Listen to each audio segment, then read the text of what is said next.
अस्सलाम वालेकुम नाज़रीन, welcome to my channel once again. आज हम बात करेंगे एक मेडिसिन के बारे में जिसको हम मिकोबाल के नाम से जानते हैं।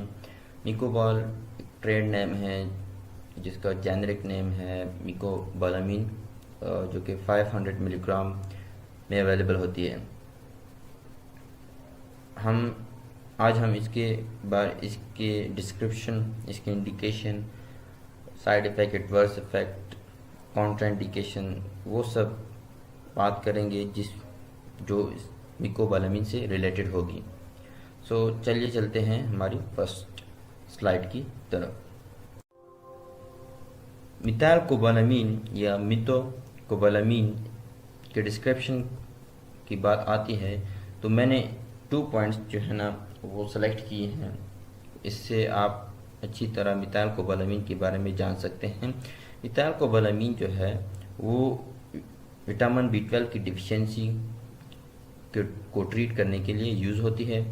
मिथाइलकोबालामीन बाज़ औक़ात हम pernicious anaemia and diabetes and other conditions के लिए यूज़ कर सकते हैं। परनिशियस एनीमिया विटामिन B12 की वजह से जब एनीमिया काज हो तो उसे हम परनिशियस एनीमिया कहते हैं। और डायबिटीज़ जो है वो आपको पता है कि शुगर के लिए हम भी मिथाइलकोबालामीन यूज़ कर सकते हैं जब विटामिन B12 की कमी आ जाए। And there are some other condition. Methylcobalamin को हम ऐसा कह सकते हैं कि ये एक artificial form of vitamin B12 है। विटामिन B12 जो है वो ब्रेन के लिए, नर्व्स के लिए and production of red blood cells के लिए बहुत ही अहम होती है। सो इसलिए हम मिथाइलकोबालामीन को यूज़ कर सकते हैं अगर हमारी production of red blood cell कम है या ब्रेन या नर्व्स में कोई डैमेज है तो हम मिथाइलकोबालामीन यूज़ कर सकते हैं। अब मैं आपके साथ एक पिक्चर शेयर करने वाला हूँ जो कि एक ट्रेड के नेम से जाना जाता है, मिथोकोबाल, जो कि 500 मिलीग्राम माइक्रोग्राम में अवेलेबल होती है। ये एक इंटरनेशनल कंपनी, जापान की कंपनी है, टोक्यो में ये इसे मैन्युफैक्चर करती है। ये एक बेस्ट क्वालिटी में जो है ना मैन्युफैक्चर होती है। मोस्ट ऑफ द जो विटामिन B12 का आर्टिफिशियल सोर्स है लाइक मिथाइलकोबालामीन, ये जो है इस कंपनी का बहुत ही एक अच्छे तरीके से जो बनाया जाता है, जो मैन्युफैक्चर की जाती है इस मेडिसिन को, तो वो इस कंपनी का है, एसाई को लिमिटेड, जो कि जापान में अवेलेबल, जो जापान की एक इंटरनेशनल कंपनी है। सो हम सबको इंटरनेशनल कंपनी को प्रेफर करना चाहिए। अब चलते हैं हमारे नेक्स्ट स्लाइड की तरफ। अब हम इसके जो है ना प्रॉपर्टीज़ के बारे में बात करते हैं कि ये कैसे नज़र आती है। अगर हम इसको पहचानना चाहते हैं बग़ैर नाम की तो वजह से, तो हम इसे ऐसे पहचानेंगे कि मिकोबालामीन जो है वो डार्क रेड क्रिस्टल की फॉर्म में होती है अगर हम इसे इंजेक्शन की फॉर्म में लेंगे, और अगर हम इसे टैबलेट की फॉर्म में लें तो क्रिस्टलाइन पाउडर होता है। उसके जो है ये टैबलेट फॉर्म में अवेलेबल है। ऑर्डरलेस है, जो कि इसकी कोई स्मेल नहीं है और टेस्टलेस है। अगर हम इसकी सोलबिलिटी की बात करें तो ये मिथानॉल में जो है ना, वाटर में एंड इथानॉल में स्लाइटली डिसोलबल है। अगर इसकी इनसोलबिलिटी की बात करें तो ये एसीटोन में इनसोलबल होती है।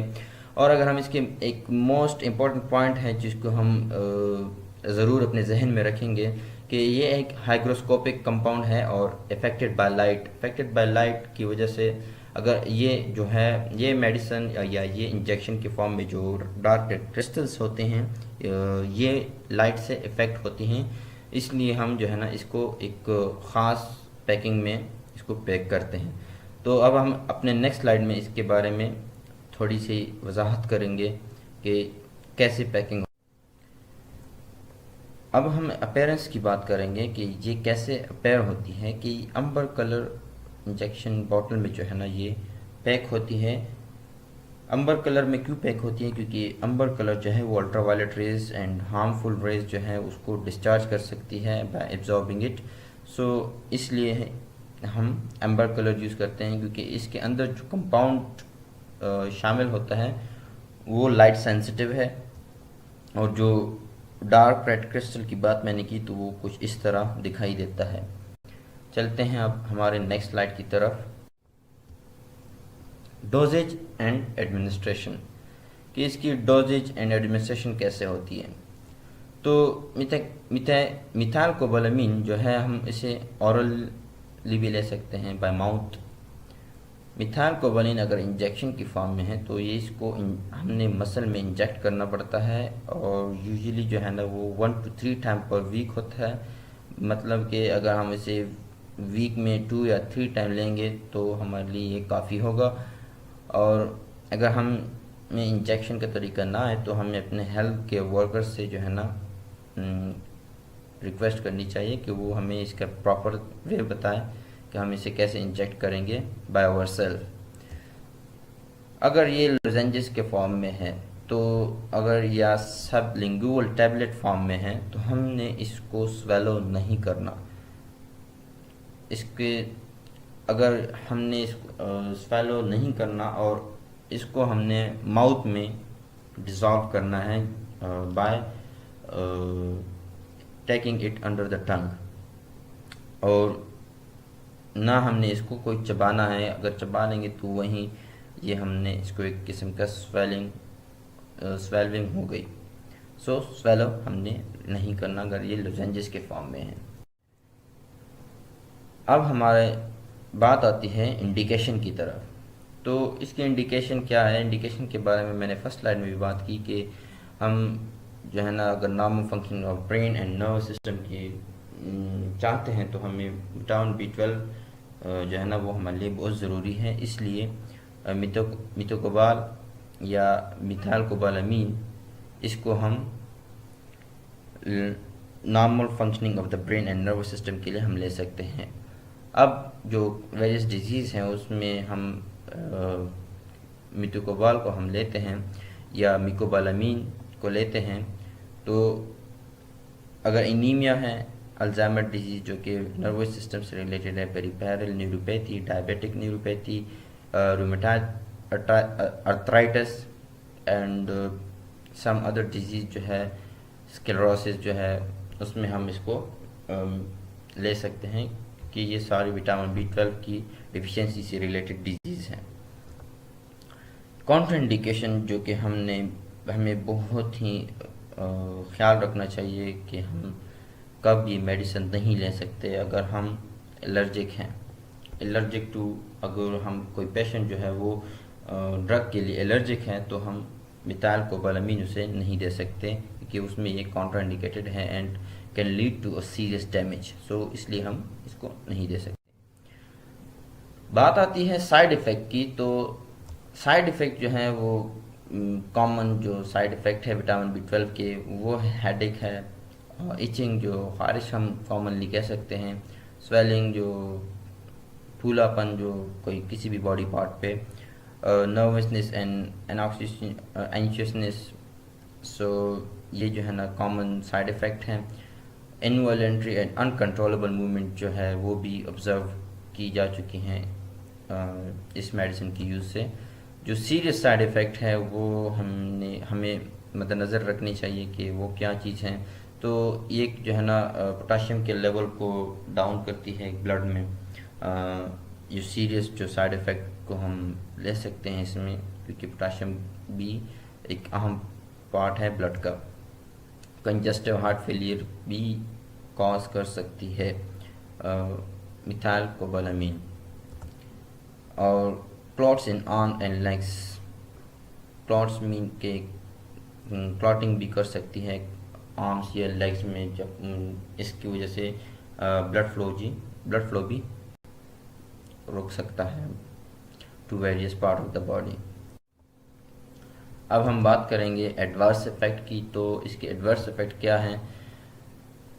अगर हम विटामिन B12 जो है वो फूड्स एंड सप्लीमेंट्स में ले रहे हैं तो ये GIT जो हमारा गैस्ट्रोइंटेस्टाइनल सिस्टम है वो इसे टॉलरेट कर सकता है। बट अगर हम मिथाइल कोबालामीन ले रहे हैं तो ये anorexia, nausea, vomiting and diarrhoea cause कर सकती है। हेडेक जो है वो भी रिपोर्ट की गई हैं कि ये एक एडवर्स इफेक्ट में आता है मिथाइल कोबालामीन के।